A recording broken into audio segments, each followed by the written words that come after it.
Another week of AFL fantasy has been won and done, maybe down the drain, depending on how your start to the year has gone.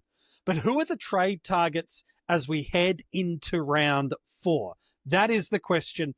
I'm here to help you with my top 10 trade targets heading into this upcoming round. A reminder, it is the last of our bye round, so best 18, before we get to round 12. So our last chance to have some of these rubbish scores fall away, to easily loophole with some blue dots before we get a couple of months of best 22. So who are the top 10 trade targets? I'll give them to you in order. Number 1 for me is Christian Moraes from Port Adelaide. He was exceptional on the weekend. Despite being in a losing team, I thought his efforts, his ball use, his ability to find and create space, not only for himself, but also for his team, was really electric. Price just over 330,000 with a negative break even. To me, this is an absolutely fantastic pick.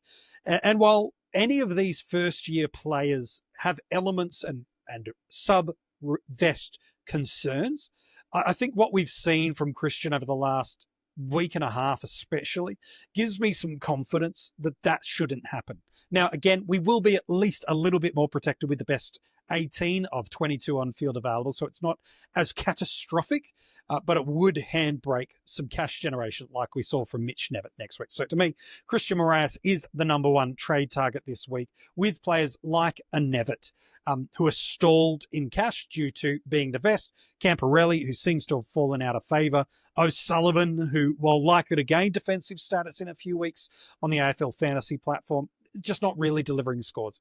You want a healthy bench hygiene, and at his price point, you don't have to pay too much to really kickstart that cash generation, let alone the makings of what you would get from a Mitch Nevitt. The number 2 option for me, I never thought I would mention this guy's name as a trade-in target, but I think you got to look at it. Ryan Maric, mid-forward. He's priced under 500,000. He's got a very attainable break-even. And what I liked about him is he has the mop-up role at the West Coast side that we thought historically a Witherden would have held. Or there was even talk through the preseason that a Baker might hold this. We've had hopes that it would be a Brady Hoff. We've now got 2 solid weeks in a row to tell us that Ryan Maric is this guy. The break, then very attainable. The average doesn't look amazing, but look at the last 2 weeks. It's not a true reflection of what he actually has and probably is going to maintain to be. Let alone at time of recording, nothing's officially confirmed around the severity of McGovern's injury, but even more so, more ball funneling through him. Everything played through him. He mopped it up relatively well. They just don't have options back there. I think this could be an absolute knockout pick. And politely, if you're on the Riley Sanders train, I know I said a week ago he's not a priority off, but now that we're a week further removed, here's a way you can activate 200,000 and all of a sudden look to do some other stuff. So now all of a sudden you've got options of dropping a Sanders down to a Maric, money freed up, Camporelli, all of a sudden go to Moraes, and it's not costing you much at all, let alone other options that you might be looking to do another upgrade. That could be a viable play for you this week. So Ryan Maric for me, and with mid-forward status, just means you're not locked in. So you could drop out of a Nevitt, let alone a Sanders, and again, still make money and open up that valuable mid-forward link without too much concern. To me, the number 2 trade priority is Ryan Maric. Then it does start to diverge a little bit. To me, the top 2 are a pretty clear 2. And they've both got low ownership numbers. So I think for a lot of reasons that's there, but some will look to other trading options. And one of those, the guy I've got at number 3, is a Riley Bice at 280,000, negative break even. Again, his average is a little deceptive because one of those games is vest impacted, but he's shown that in his time on ground and his points per minute, he's absolutely got some fantasy chops. I know that Sydney haven't been prolific in a bunch of areas, and they do have some cavalry coming in a Callum Mills, but Bice's functionality is through that defensive unit. And so I do not think that a Mills returning in the next week or 2 should be an impact on Bice. Therefore, I've got some confidence in it. I know some might try to look to max out the cash of a Sam de Koning and jump early. that might be a play for some coaches, depending on their needs. But if you are needing to trade into a defender this week, he's absolutely a play. The only factor I'd throw out to you is if you're also already a prior read and trainer owner, remembering you're out of best 18 in a week's time. And so while Bice is a play, what you don't want to get into is two defensive cows on field. I know our mid prices haven't really worked for us.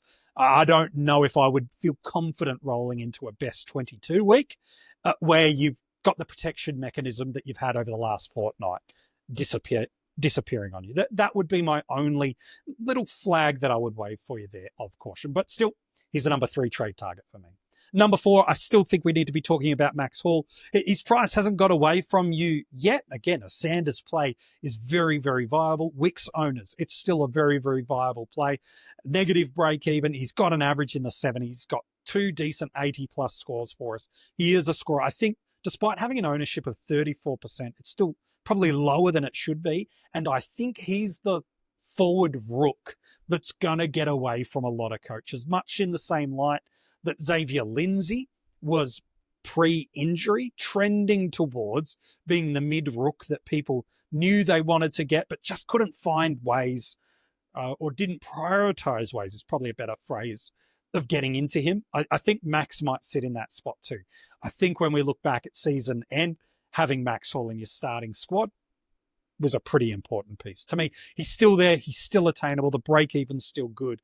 The fixture isn't super green and gravy for us, but it's not as bad as people might make it out to be. I think he's going to be okay in there. It does seem like others seem to be in the gun for the subvest too. A lot more over Max Hall. My number 5, speaking of forward rooks that have kind of surprised us and got away from us, Dan Curtin belongs in this conversation as well. I've got him as a top 5 trade target this week. He's under 400k. He's got a negative break even. The average 61, again, unflattering given a really poor performance against St Kilda, but his past 2 weeks against both the Roos and the Bombers, it's fieldable. If ever there was a line of defender or forward that I'd feel comfortable running 2 rooks on field, I would much rather my forwards, the likes of Curtin, Hall, Davidson was a star this week with that 120-plus score. To me, I'd probably feel, even a Stone has been solid, I'd probably feel a little bit better that the basement's not as chaotic as it might be with the likes of Trainer, Pryor, Reid, O'Sullivan, and Bice. And so I don't think a lot of teams are going to end up trading into Curtin, because if they're getting into a forward, they'd prioritise Maric and Hall, and understandably so, given it's another 100k or less than to get to Maric, and it's another 20-odd thousand to go to Hall, who's got a better scoring, probably just feels like he's going to make a little bit more money for you over the next couple of weeks. So those would be my top 5. It would be Moraes, it would be Maric, it would be Bice, it would be Hall, and then it would be Dan Curtin. But if you got all those guys or you're looking for some others, let me give you some. And something I haven't done in these trade videos yet is diverge away from the money makers. Well, in this episode, I got 2 for you. Have to stick around to see where they sit and who they are. The number 6 trade priority to me is Nathan O'Driscoll. It's wild to me that not even 1 in 3 coaches, now it's close, but not even 1 in 3 coaches own a Nathan O'Driscoll, going in at an average of 87 with a break even of 10. And he did what he did over the last 2 weeks. I think he's had maybe a total of 2 centre bounces over the last 2 weeks. He's banging the door down to get towards $800,000. Now, I don't know if he'll get that high, but another high 80s or 90s style performance out of him, and it's very much in the realms of possibility. He's going to be one of the best money makers, if not the best money maker for us this year. This is an outstanding performance. He's one of the midfield money makers that politely should be the last to leave your side. Almost regardless of your buy structure and your upgrade cadence, do not fall into the trap that it's like, oh, I've got so much money on O'Driscoll's head, I'm going to trade him out. No. Let players of this ilk move in from M5 into your M6, into your M7, and ultimately your M8 before you move them off. He's got not only job security, he's got scoring ceiling. Don't maximize and access this cash just yet. Not only is there a lot more to come, but these are awesome scores when we get to best 22. The fact that 31% of coaches only have their hands on him at time of recording, criminal. And now that he's priced at almost 600K, it feels unattainable. But to me, there's still some money to be made there. It's not a every team trade. But I think, teams that have Moraes already, that have a Bice or have a Max Hall, for example, but are stuck there with Sanders, it's like, well, can you open up that link? I'd much rather have a piece of O'Driscoll than a Sanders, for an example. Maybe still on Hollands, couldn't get out of him or didn't prioritise him last week. Noddy is still there. No, it is not a contractual obligation from me, according to co-host Mini Monk, that says every time we do an episode, we talk about Noddy. It feels like it, but no, that's not what we're doing. So to me, he's my number 6 priority. Number 7, maybe a little low for others, but again, I do find it hard to prioritise him ahead of some of these other guys, is a Harvey Langford. 335K, a break even of 45. Again, like others, really demeans his visibility in people's eyes because he had his first game on as a sub-vest, but he was awesome through the midfield just the other day for Melbourne. They need to bring a different dynamic and mix to this midfield. The Viney, Petrarca, Oliver trio? That's not working. Both my grammar and their inside midfield combination. It's just not coming together for them. I think there's a place and a space for him. Now, prioritising him over Moraes, I couldn't get behind. While they're comparable in price, one has got a negative break even of 27, the other's 13. So already it's a 40-point accelerator that Langford has to outperform Moraes this week just to make the same amount of cash. So I couldn't prioritise Langford by a long way over Moraes, even though I think long-term, Langford's going to be the better fantasy prospect. We're here to make money at this time of year, and so that's what we're trying to do. In at number 8, for the first time all year in these AFL Fantasy Trade Target episodes, I'm giving you a player that is not there to make you cash. I'm giving you a guy that is here to give you big bang for points, and that is Tom Green.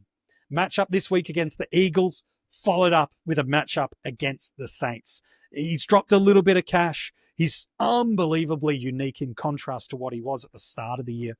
And that early season bye, and throw in the fact that he had a bit of an injured preseason, there's been coaches away from it. The break even of 114, I don't care about. And while some will go, MJ, he only scored, 91 from 31 possessions. You go back and watch the game. In the game, it was incredibly windy. And as a result, 2 things happened, like 5-goal breeze favouring one direction. It meant when the Giants had the breeze, there is just nothing in and tight about the owning of the ball. It's get it out and get it long. So that's how you play those heavy wind conditions. And then when they were holding on to the ball, their defenders were just unbelievable mark tallies. Go and look at Idens, Taylors, Himmelbergs, Ash, Whitfield. These are ridiculous levels of marking. And it was all just maintaining slow ball movement because they just didn't want to turn the ball back over against the breeze and give Hawthorn that opportunity. So to me, Tom Green with West Coast this week, watch him dominate. They just don't have anyone that physically, especially with no Elliot Yeo, that can go with him. I'm expecting an absolute monster this week. And then St Kilda the week after. If Windhager's going to anyone, while he can and has gone to a player of Tom Green's capacity, it does appear that the impact per possession rather than the accumulation that a Callaghan has provided, it seems to be teams' new opposition negator. And I think you can stop the Giants' ball movement more by limiting Callaghan than you can by stopping Green getting 35 possessions. So to me, I'm very bullish on a Tom Green this week. I think if you're in the market for going into a premium mid, this is probably the one I'd be looking at, especially because that fixture has opened up really, really well. If you already own Tom or you'd like to go somewhere else, Nick Daicos is who I've got at my number 9 trade target this week. Again, he's right at his lowest available price point as far as I'm concerned. A break even of 99, coming in at an average of 97. Just still holding on to the 6 figures from a price point perspective. We know we want Daicos in our team at some point in the year. Why not now, right? The fixture's not as favourable, but what we know about Daicos is a combination of his work rate amongst other elements do tend to make it almost irrelevant who he's coming up against. So I think a Dan Houston's more likely to get a tag, depending on what other teams do this week. But to me, yeah, if you want to get in, yeah, Green's a little bit more expensive, but I think he's got a better ceiling, at least over the next 2 weeks. But if you want some shares in Nick Daicos, I wouldn't talk you out of it as well. I think we want both of these guys in our fantasy teams come year's end. And then the guy I've got as my number 10 trade target. I don't know if you're going to need to go there, but if you do, think of a Toby Travalia. He was excellent in this match, an average of 63. Looked like he was copping the vest. Then those late changes come. He gets to play a full game.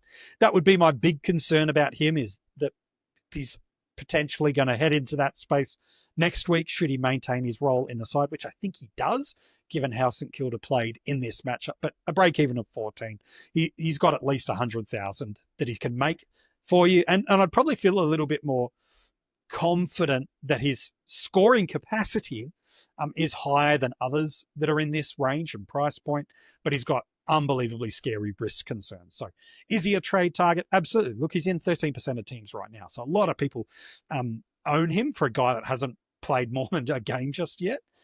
But that would be my top 10 trade targets. Moraes, Maric, Bice, Hall, Curtin, and then Noddy, Langford, Green, Daicos, and Travalia. Those are my top 10 trade targets this week in AFL Fantasy. But I want to know from you, what are the trades you're going to be making this week? I'd love to know. Why don't you comment them below and let me know. We'll do a Supercoach trade targets episode that will land for you on Wednesday, late afternoon, early evening, and then late Tuesday night, Australian Eastern Daylight Savings Time. We'll share with you our strategy sessions. Myself, Mini Monk, will talk you through all the big dilemmas, discussion points, and strategic implications of the moves you could look to make across your AFL Fantasy and Supercoach side heading into round 4. Hey, thanks so much for tuning in. If you haven't subscribed to the channel yet, make sure you do so. Give this video a like and turn the notifications on so that as soon as an episode drops, you find out about it straight away.